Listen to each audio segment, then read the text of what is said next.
I saw the number on the screen, and my hands started shaking so badly I had to grip the edge of the marble counter to keep from dropping my phone. $240,000. Gone.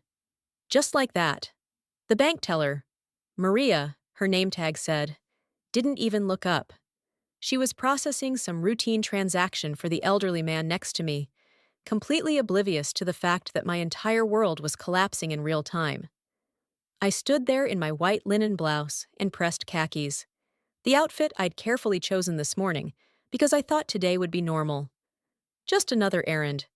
Just another Tuesday afternoon in suburban Denver. Except it wasn't. I'd come to the bank because my husband Michael asked me to check on something. He'd been weird about it over text. "Hey babe, can you swing by Chase and verify our savings account balance? Just want to make sure the wire went through." Nothing unusual on the surface. Michael worked in tech, made decent money, and we were always moving money around for investments, home improvements, that kind of thing. Except I'd never heard about this particular wire. And when I pulled up the account, I saw the hemorrhaging had been happening for months. Let me back up. Let me tell you about the life I had before I saw that number. Because there's a before and an after now, and I need you to understand what I was losing when I stood in that bank on a Tuesday afternoon. My name is Ashley. I'm 38 years old, and for the past 13 years, I've been building what I thought was a solid marriage. Michael and I met at CU Boulder. He was studying computer science. I was in business administration. And we fell into each other the way you do at 22, when everything feels infinite. He was brilliant, funny in that dry way that made you feel smart for getting his jokes. And he had this ambitious energy that made you want to be better, too. We got married when I was 25. Small ceremony, just family, at the Brown Palace in downtown Denver. I wore my grandmother's pearls and cried happy tears while my mom adjusted my veil. My dad gave a toast that made everyone laugh. Michael's parents, Barbara and Richard, were there beaming. Barbara kept touching my shoulder like she couldn't believe her son had managed to land me. It felt like the beginning of something real. Something that would last. We bought our house in Highlands Ranch 7 years ago. 4 bedrooms, 2.5 baths, a finished basement, and a kitchen with those granite countertops I'd obsessed over for months. The neighborhood was exactly what I wanted. Quiet cul-de-sac, good schools, families who actually knew each other. Our HOA fees were reasonable. The Homeowners Association president was normal, and we had this incredible community pool that opened in June. I'd worked my way up to senior account manager at a marketing firm downtown. Nothing glamorous, but stable. $53,000 a year, benefits, a 401k that was actually growing because I paid attention to my portfolio. Michael's salary was nearly double mine by the time he made senior engineer at Tech Vista Solutions. We were the kind of couple who had financial talks, who used spreadsheets, who actually knew where our money was going. Or so I thought. The house was beautiful. We decorated it slowly, carefully, with furniture from West Elm, and artwork we picked out together on trips to galleries in Lodo. I planted a garden in the backyard. Nothing fancy, just tomatoes and herbs and those purple coneflowers that the hummingbirds loved. Michael built me a raised bed frame from cedar, because apparently he had hidden carpentry skills. We hosted Thanksgiving the first year we moved in. 16 people. I made the turkey and 2 sides. My mom brought her famous green bean casserole, and the whole house smelled like home. That was 5 years ago, and it might be the last time everything felt authentic. By last year, we'd settled into the comfortable rhythm of a long marriage. Michael worked late a lot. Tech startups demand that kind of devotion, or so he said. I focused on my job, my friends, the book club I'd joined that met every other Wednesday at Starbucks on the Highlands Ranch Promenade. We'd built a life that looked perfect from the outside. Annual vacation to Cancun, new car every 5 years, dinners with other couples on Friday nights. My mom actually used to joke that we were living the dream whenever she visited. But here's the thing about dreams. Sometimes they're just illusions that haven't shattered yet. I remember the last normal dinner we had, 3 weeks before I went to the bank. We were at Mizuna downtown, one of our favorite restaurants. Michael had made reservations weeks in advance, which was unusual because he was usually too distracted by work emails to plan anything. We sat in the corner booth, ordered the duck confit and the seared scallops, and I remember noticing that he seemed distant. He kept checking his phone under the table, and when I asked him about it, he said it was just work stuff, a project deadline. "You're always working," I'd said, trying to keep it light, trying to keep it playful instead of accusatory. "Remember when you used to actually focus on me during dinner?" He'd smiled, but it didn't reach his eyes. "I know, I'm sorry. Things have been crazy lately. I should have asked what things. I should have pushed. But I didn't." I took another bite of my scallops and convinced myself that this was just a phase, that once this project wrapped up, he'd be back to normal. We'd go back to normal. Then came the Tuesday when he asked me to check the savings account. The bank was quiet that afternoon, just a handful of customers doing regular banking business. Maria was pleasant when I approached her window, asking how she could help me. I explained that I needed to verify the balance on my account. I gave her my account number, the one with Michael's name on it too, the one we'd opened together back when we thought we'd be building a life forever. She typed something into her computer, then typed something else. Her fingers slowed. She looked at the screen, then back at me, and there was this tiny shift in her expression, the kind of shift that happens when you're about to deliver bad news. "Is there a problem?" I asked. "When was the last time you reviewed this account?" she asked carefully. "I don't know. A few months, maybe? Why?" She turned her monitor slightly toward me, and that's when I saw it. The balance. $240,000 less than it should have been. Not from one transaction. I could have understood a single wire or transfer. But from a pattern. Regular withdrawals, sometimes 5,000, sometimes 10, sometimes more. They went back 6 months. 6 months of my life disappearing in increments. "There must be a mistake," I heard myself say. "No, ma'am. These are all authorized transactions. They're tied to your account, and they have the PIN. Can you show me where they went? Where the money went?" She pulled up the details with this careful expression. The kind of expression you use when you're delivering news you wish you didn't have to deliver. The withdrawals went to a different bank account, not ours, an account at Wells Fargo that I'd never heard of. No name attached in the details, just the account number.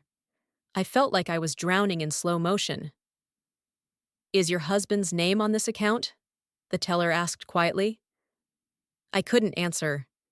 I just stared at the screen, at those numbers, at the methodical way someone I'd built 13 years with, someone I'd trusted completely, had been systematically draining our savings. $240,000. Our entire cushion, our emergency fund, the money we were supposed to use for the roof that was starting to show wear. The money we'd been saving for Michael's mother's health care when she got older. Gone. "I need to make a call," I whispered. I walked outside into the Denver sunshine, and I sat on the curb in front of the Chase Bank, and I called my husband at work. His phone went straight to voicemail. I called again. Voicemail. One more time. This time he answered, and his voice was casual, like he was just checking in on his day. "Hey babe, what's up? Did you check the account? Michael, where is our money?" There was a pause. Long enough that I could hear the traffic on I-25 in the distance. Long enough that I could feel my entire body starting to vibrate with something that wasn't quite fear yet, but was getting close. "We need to talk," he said finally. "But not over the phone. Come home?" "Michael, $240,000. Come home, please." And that's when I realized I didn't know my husband at all. That the life I'd been living was built on something false. That there was something he'd been hiding from me, something big enough to drain our savings, and I was about to find out what. I stood up from that curb, and I felt someone watching me. When I turned, I saw the cleaning lady, the woman who came to the bank twice a week to clean the floors and bathrooms. She was mopping near the entrance, and she'd clearly heard my entire conversation. She looked at me with this expression of profound sadness, like she'd seen this movie before and knew how it ended. She set down her mop and walked toward me, and she whispered something that made my blood go cold. Something that would change everything. "He's been moving money for 8 months," she whispered, glancing around to make sure no one else could hear. My daughter works at Wells Fargo. The account he's been sending it to, it's not registered under his name. But she recognized him from the photos I showed her. He comes in with a woman. Different woman than you. I couldn't move, couldn't breathe. The cleaner, I read her name tag now, Rosa, had kind eyes. The kind of eyes that had probably seen a lot of suffering and learned to recognize it instantly.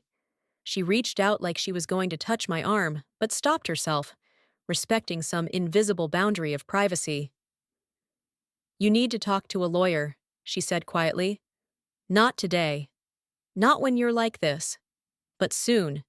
And you need to do it before he knows you know. My daughter said the transfers are still happening. Weekly, like clockwork. She went back to her mop before Maria could come outside and see us talking. I stood there on that concrete in my pressed khakis, feeling like the ground had turned to quicksand beneath my feet. I didn't drive home. I couldn't. My hands were shaking too badly, and my vision had gone fuzzy at the edges. Instead, I pulled into a Starbucks parking lot 3 blocks away and sat in my car with the engine running, trying to figure out what to do next. Call Michael? Confront him? Hire a lawyer before I even knew what he'd done? My phone buzzed. Michael, are you coming home? I stared at those 4 words for a long time. Are you coming home? Like I was the one who needed to explain myself. Like he hadn't systematically drained our savings without telling me. Like he hadn't been living some parallel life that I wasn't part of. I typed, on my way. The drive to Highlands Ranch took 20 minutes. I spent every second of it replaying 13 years in my head, looking for signs I'd missed. Late nights at work. Had he really been at the office? Business trips to San Francisco? Had those been real? The distance between us over the past year. The way he'd stopped touching me, stopped looking at me. I'd attributed it all to stress, to the normal rhythm of a long marriage, to the way passion fades when bills and mortgages and the mundane reality of shared life take over. What if it wasn't any of those things? What if he'd just stopped caring? What if there was someone else? When I pulled into the driveway, Michael's car was already there. He was home early. He never came home early anymore. I sat in my car for 5 minutes before I could make myself get out, before I could make myself walk into the house I'd helped design, into the life I thought I'd built, to confront the man I thought I'd married. He was in the kitchen. He'd changed out of his work clothes into jeans and a gray t-shirt, and he looked smaller somehow, less substantial than I remembered. Or maybe I was just seeing him clearly for the first time in months. Hey, he said, and his voice was careful. Measured, like he was trying not to spook an animal. I was hoping you'd get here. Where's the money, Michael? He closed his eyes. I knew you'd check. I told myself you wouldn't, that you'd just let it go, but I knew you would because you're Ashley, and you actually pay attention to stuff like that. Where is the money? Sit down, he said. I don't want to sit down. I want you to tell me where $240,000 went. He ran his hand through his hair, and I saw his fingers trembling. That scared me more than anything else. The fact that he was scared too. Because if Michael was scared, then this was real. This was bad in a way I hadn't fully comprehended yet. I made a mistake, he said quietly. A really bad mistake. What kind of mistake costs us $240,000? He looked at me then, really looked at me, and his eyes were red like he'd been crying. Or maybe he was about to. The kind where you invest money with someone you shouldn't have invested with. The kind where you're promised returns that seem too good to be true, because they are too good to be true. The kind where you panic and keep sending more money, hoping that eventually you'll break even. It took a moment for the words to land. You got scammed. Yes. You got scammed and you didn't tell me. Yes. I had to sit down after all. I pulled out one of the kitchen chairs, the ones we'd picked out together from a design showroom in Cherry Creek, and I just collapsed into it. Who scammed you? How did you meet them? At work, initially. This guy named Derek, who joined Tech Vista about a year ago. He seemed legit. He had the credentials, the experience, and he was talking about these cryptocurrency opportunities that were supposedly vetted by some major investment firm. He showed me the projections. They were insane. Like 50% returns in 6 months, insane. And you believed that? I did believe it. And I'm smart about this stuff, Ashley. I work in tech. I should have known better. But you didn't. No, I didn't. He sat down across from me, and for the first time in a long time, I saw my husband clearly. Not the successful engineer, not the guy who'd impressed me at a college party 19 years ago, just a man who'd made a catastrophically stupid decision and was now facing the consequences. How much did you lose? I asked, though I already knew the answer. All of it. 240,000. I started with 50, thought I was getting returns, reinvested them. Then Derek said there was a temporary liquidity issue and I needed to send more to unlock the gains. So I sent more. And more. And then one day I tried to log into the account and it was gone. Derek wasn't answering his phone. The investment firm said they'd never heard of him. My throat felt like it was closing. When did this happen? 3 weeks ago. But I've been trying to figure out how to tell you since it started. I've been lying awake at night trying to figure out how to fix this before you found out. And there's no way to get it back? I talked to the police. They said it's fraud, that I'm the only one, that there are probably hundreds of people who got hit by Derek and his crew, but the money's gone. It's in some account somewhere overseas, and there's nothing anyone can do about it. I stood up. I couldn't sit anymore. I needed to move, needed to do something with the energy that was coursing through my body. $240,000. Our entire safety net, our entire future, evaporated because my husband had believed in something too good to be true. There's more, he said quietly. I turned back to him. What do you mean there's more? The company is doing some restructuring, cost-cutting. My position might be eliminated. They're not sure yet, but they're talking about it. If that happens, we're in real trouble, Ash. Real trouble. And I didn't know how to tell you when you found out about the money. That's when I left. I grabbed my purse and my keys, and I walked out of the house without saying another word. I drove to my best friend Jennifer's place in Littleton, and I sat on her couch while she held me, and I finally broke. 13 years. A house with a mortgage. A life that I'd thought was solid. All of it was built on quicksand. Jennifer wanted to call a lawyer immediately. She has a cousin who does family law, and she was already pulling up his number when I stopped her. It's not divorce yet, I said. I don't even know what it is yet. But I knew I needed to protect myself. I knew that I needed to understand what we actually had and what we actually owed. I knew that I couldn't trust Michael anymore. If he could hide this for 8 months, what else had he been hiding? The next morning, while Michael was at work, I did something I'd never done before. I went through his desk, his laptop, his phone when he left it on the counter, and what I found made my blood freeze solid. Text messages to a number saved only as D, photos of receipts from restaurants I'd never been to, a second phone hidden in the garage behind a box of Christmas decorations. I opened that second phone with shaking hands.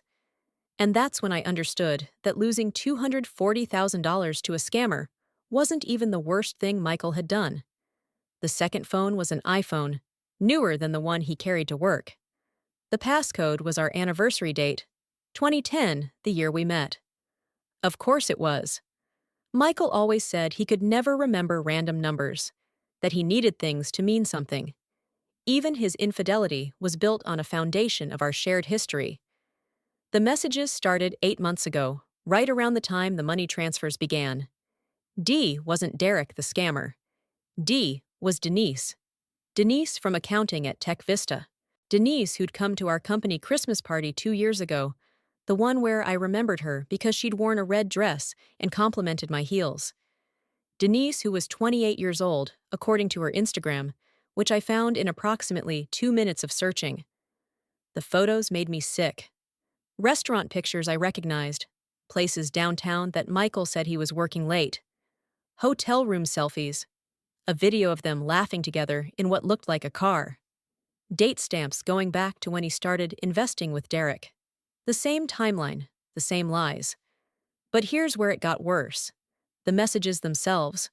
Michael telling her he was going to leave me, that he was just waiting for the right time, that once his financial situation stabilized, we'd get divorced and he could finally be with her properly, that he loved her in a way he'd never loved me, that I was too focused on the house and the mortgage, and he couldn't breathe anymore. I read those words on a Tuesday morning in my kitchen, standing in the same spot where he'd confessed to the cryptocurrency scam, and I felt something inside me break. Not shatter. Break. Like a bone snapping clean. The pain was white hot and specific and absolutely clarifying. I took photographs of every message with my own phone. Every photo. Every hotel receipt. I screenshotted the banking records showing the transfers. Then I called my friend Jennifer's cousin, the family law attorney she'd wanted to connect me with days ago, and I said, "I need an emergency appointment. Today. My husband is committing fraud and infidelity, and I need to understand my options before he knows I know." The attorney's name was Linda Martinez, and she ran a small practice out of an office in Cherry Creek. She saw me at 2 p.m., and I spent 90 minutes laying out everything while she took notes and occasionally looked at me with an expression that suggested she'd seen this exact movie play out 100 times before. "The cryptocurrency investment is a separate issue," she explained, leaning back in her chair. "Legally, it's his debt, but since it came from a joint account, you may have claims. The infidelity. Colorado is a no-fault divorce state, so it doesn't matter for custody or support purposes, but it does matter for asset division if we can prove he was using marital funds for the affair." "Can you prove that?" I asked. "Those hotel receipts, the restaurant charges, the pattern of withdrawals." "Yes. We can prove he was spending marital assets on this woman. That becomes relevant when we're dividing what's left." She looked at me over her reading glasses. "The bigger question is whether you want to go after him aggressively or preserve the possibility of an amicable separation." "He lied to me for 8 months," I said. "He drained our savings without telling me. He was planning to leave me for a woman half his age. I don't think amicable is on the table anymore." "Then we file immediately. I'll need you to go home, document everything you can without alerting him, and we'll prepare the petition. Once it's filed, he'll be served at work. There's no going back from that." I nodded. "Do it." That night, I told Michael I was staying at Jennifer's house. He looked relieved. Actually relieved, like my absence meant fewer complications in his fantasy life. I packed a bag while he was in the shower, grabbed the documents I needed, and I left. I didn't tell him where I was going. I didn't tell him anything. Jennifer's guest room became my headquarters. I pulled together every financial record I could access: mortgage statements, credit card bills, 401k statements, the deed to the house. Linda filed the divorce petition on Thursday morning. By Friday afternoon, Michael had been served at work, and the Denver legal system officially knew that our 13-year marriage was over. His response was to call me 17 times in one day. I didn't answer. He texted, "Ashley, we need to talk about this. This is insane. We can work through this." I didn't respond. What was there to say? He'd already made his choice. He'd made it 8 months ago when he decided to lie to me every single day. The next week was a blur of legal meetings and logistics. Linda advised me to open a separate bank account in just my name, which I did at a different bank. She told me to document everything, every conversation, every email, every interaction. She prepared a detailed breakdown of our marital assets and what my share would be if we divided things fairly, and what my share would be if we could prove he'd been using marital funds for the affair. "He's going to try to settle quickly," she predicted. "Men like your husband, once they're caught, they want to make the problem go away as quietly as possible. He'll offer you something that looks fair on the surface, but isn't." She was right. By the second week, Michael's attorney, some slick guy named Brandon, who represented half of Denver's unfaithful husbands, sent over a proposed settlement. It was exactly what Linda said it would be: superficially generous, but carefully constructed to leave me with less than I deserved. I rejected it. "We counter," Linda said, and we did. What happened next was the thing Michael probably didn't anticipate. His girlfriend, Denise, got scared. Once the divorce was filed, once it became a legal matter with documentation and evidence, she realized that being the other woman in a public court proceeding wasn't as glamorous as it had seemed when they were sneaking around. She actually called me, 3 weeks into the process. I didn't know about the money, she said immediately, her voice shaking. I didn't know he was taking it from your account. I thought, I thought it was his money. I thought he was investing in something real. You knew he was married, I said flatly. I know that. I'm so sorry. But I need you to know that I'm not trying to take him away from you or anything. I thought he was going to leave anyway. I thought you guys were already basically over. Did he tell you that? Yes. He said you hadn't slept together in over a year. He said you were like roommates. He said. I hung up on her, but her call was useful because it meant there was a crack in their alliance. And cracks, once they form, have a tendency to spread. 3 days later, Linda received an email from Denise's attorney. She'd hired her own lawyer, which was smart, offering to provide a sworn statement about Michael's financial situation and timeline. Apparently, Denise had gotten nervous about the fraud implications and wanted to protect herself legally. She was willing to testify that Michael had told her he was moving money around for investments and that she'd questioned him about it multiple times, and that he'd assured her it was legitimate. That statement, combined with the text messages and hotel receipts, painted a picture that was very difficult for Michael to defend against. When Brandon realized what was coming, he called Linda and asked for a settlement meeting. The meeting was held in a conference room at Linda's office. Michael showed up with Brandon, and I showed up with Linda and Jennifer, who held my hand under the table the entire time. Michael looked terrible, gaunt, like he'd lost weight, with dark circles under his eyes. Part of me felt sorry for him. That part was wrong. My client is prepared to accept a fair settlement, Brandon began. But Linda interrupted him.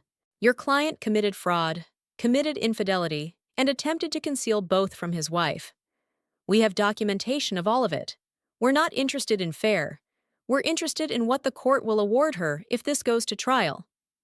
She laid out the evidence, the text messages, the hotel receipts, the cryptocurrency transfers, Denise's statement, the timeline that showed Michael had been planning the affair, and the financial deception in parallel. Michael's face went white. Those messages were private, he said weakly. They're part of the marital record now, Linda said, and they're admissible. You used marital funds to conduct the affair. That's relevant to asset division. What happened next was quiet but devastating. Michael started to cry. Not dramatic sobs, just tears running down his face while he sat in a conference room with his attorney, his wife, and the evidence of his own choices laid out in front of him. I didn't mean to hurt you, he said, looking at me directly for the first time since the meeting started. I was unhappy and I made stupid choices, and I didn't know how to fix it. You could have gotten a therapist, I said quietly. You could have told me the truth. You could have done a lot of things besides lie to me for 8 months and drain our savings. He didn't have a response to that. The settlement we negotiated over the next hour was firm but fair. I kept the house. Michael's 401k was split 50-50, but my half was increased by 50% to account for the marital funds he'd spent on Denise. I received spousal support for 3 years, not because I needed to, but because the court awarded it, and I was not going to refuse it. Michael agreed to pay for the divorce and all legal fees. He kept his car and the furniture he actually cared about. Everything else was divided down the middle. It wasn't about winning. It was about making sure that my choices, to stay faithful, to be honest, to invest in a marriage I thought was real, weren't rewarded with financial devastation. The divorce was finalized 5 months later. The house in Highlands Ranch is still mine. The mortgage is substantial, but it's manageable on my salary, and I've picked up freelance work that's added another $15,000 a year to my income. The garden out back is thriving. I planted new tomatoes this spring. Michael and Denise lasted about 6 months after he moved out. I heard through Jennifer, who heard through someone at the grocery store, that he'd moved to Austin and taken a job with a startup there. As far as I know, he and Denise aren't together anymore. He's probably telling someone new that he's unhappy, that his ex-wife didn't understand him, that he's finally going to get his life right this time. But that's not my problem anymore. What I learned, what that cleaning lady Rosa actually saved me from, wasn't just the discovery of the affair or the fraud. It was the realization that I'd been so focused on maintaining the appearance of a perfect life that I'd stopped paying attention to reality. A perfect marriage doesn't need to hide. A solid partnership doesn't require systematic deception. If something feels off, if something feels wrong, the answer isn't to ignore it and hope it gets better. The answer is to look directly at it, even when looking means your entire world changes. I saw Rosa at the bank about a year after that day. She was cleaning the floors near the teller windows, and when she saw me, she smiled. I walked over and I thanked her. I told her that her daughter's information had been the catalyst for everything that followed, and that while it had been painful, it had ultimately saved me from a much worse situation down the road. "You're strong," she said simply.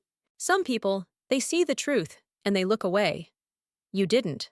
I think about that sometimes, about how my life could have looked if I'd just gone home and believed Michael's explanation. If I'd let the money go and convinced myself it would be okay. If I'd stayed in a marriage with someone who'd proven himself incapable of honesty. The woman I was before that Tuesday at the bank, the one in the pressed khakis who thought everything was fine, she's not here anymore. The woman I am now pays attention. She trusts her instincts. She doesn't accept convenient explanations for uncomfortable truths, and she's never letting anyone make her disappear again.